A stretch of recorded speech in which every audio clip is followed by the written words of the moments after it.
a new stage in the study and teaching of history. The development of this new form of communication is leading to a growing gap between the practice of professional historians based in academia and the practice of those aiming to popularize the study of history among the general public and to encourage people to create their own records for the future. On the one hand, there are mainstream academics who continue to use only the written word as they examine more and more fields with an ever-increasing number of sophisticated methodologies. On the other hand, film and video, especially as broadcast on television, are probably the major influence on the public's consciousness of history, as they see film of events of 50 or 100 years ago, events they had previously only read about. In a related development, a great many people now document local and family events in the form of videos. Many schools, too, produce video yearbooks. All these visual records may well prove to be invaluable sources of information for future historians. The glaring contradiction is that the two approaches, the academic and what we might term the popular, have intersected very little. With a few notable exceptions, professional historians have tended to avoid involvement in television programs about history, and have even less impact on what is being captured and preserved on video. And the potential of moving images has wielded negligible influence on the academic study of history. This gulf can be seen as resulting from the willingness or otherwise of individual historians to accept the validity of new forms of communication in the study of history. This is not the first time that the question has arisen.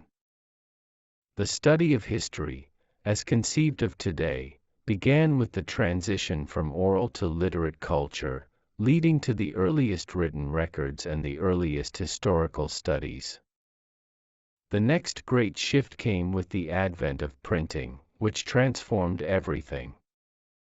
Today, as the printed word loses its dominance, historians are faced with a variety of forms of communication, ranging from simple audio tape to the promising complexities of video discs linked with computers.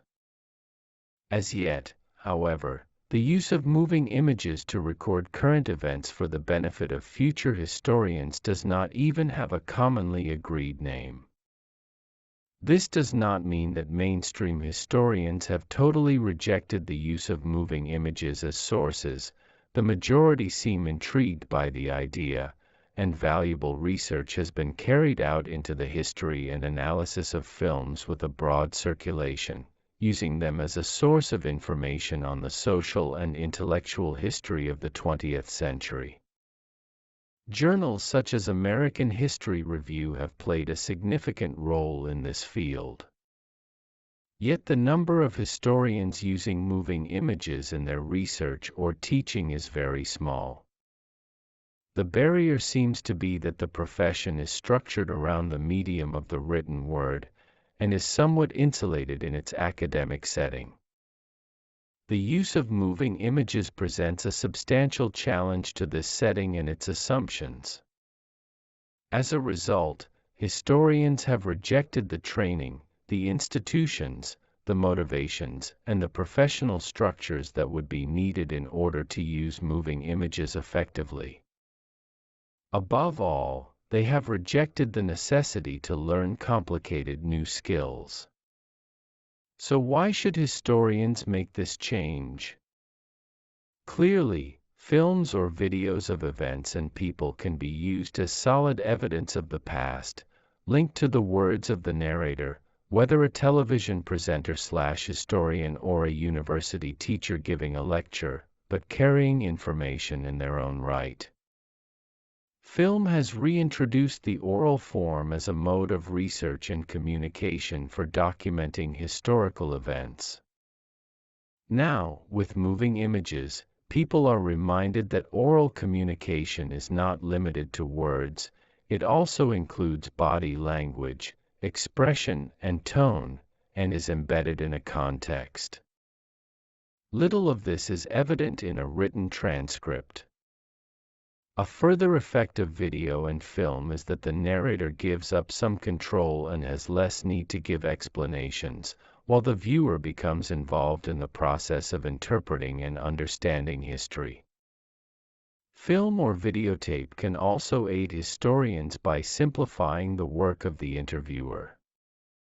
Instead of trying to carry on an interview while simultaneously making notes about setting and other unspoken data, this new kind of historian can concentrate on the interview itself and study the film later. The many benefits of using moving images as historical evidence easily outweigh worries about cost, technical skills, or the effect of a camera on a person telling his or her story. Moving images enhance the quality of historical research and suggest new directions for historians to explore.